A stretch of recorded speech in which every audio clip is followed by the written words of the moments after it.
65% যেহেতু ক্লাস 8-এ পড়ি, এখন লাইফে এনজয় করেন না। যদি কখনো সময় পাই তো ছেলে ফ্রেন্ডদের নিয়ে একটু ঘুরতে যাই।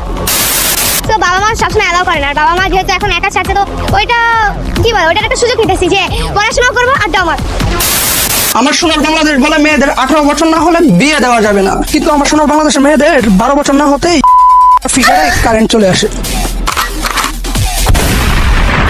আর মেয়েদের বয়স যদি কোনো রকম করে 16 হয়ে যায়, তখন গানকে তার পাটটা আছে।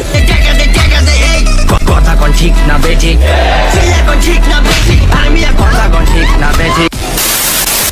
বিশেষ করে স্কুলের মেয়েদের তার ফিগারে এতই কারেন্ট যে স্কুলের ভিতরেই পায়জামা খোলা লাগে। ফুন্দি করবি ভালো কথা, বাট স্কুল ড্রেস পরে করার দরকার কি?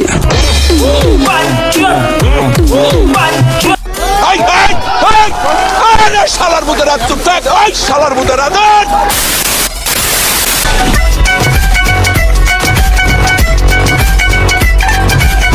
কলেজের মেয়েদের তো আবাসিক হোটেল লাগে, কারণ তাদের ফিগার দুইটাই বড়।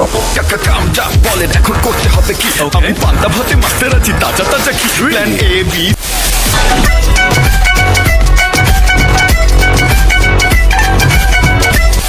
আর যাদের বয়ফ্রেন্ড নেই তারাও থেমে নেই, তারা তাদের পম ইন্দুরকে দিয়ে খাওয়াচ্ছে।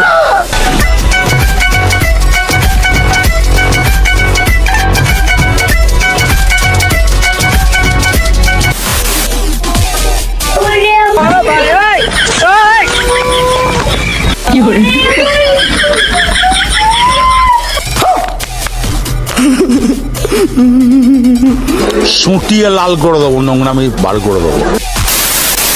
আরে এই জন্মে না পাই যদি ওই জন্মে যাব, আমি স্বর্গ নরক খুঁজে খুঁজে পাবোই পারে পাবো।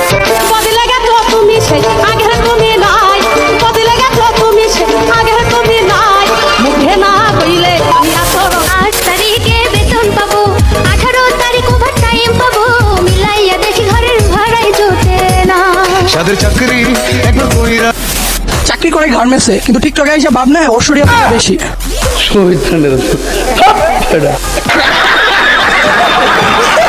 রাকাম গুকম তো টিপাই চাপাই চলেই। इसी के साथ आज की मजबूरी यहीं खत्म करते हैं। अगर तुम्हें वीडियो पसंद आई तो लाइक मारो यार। बाय।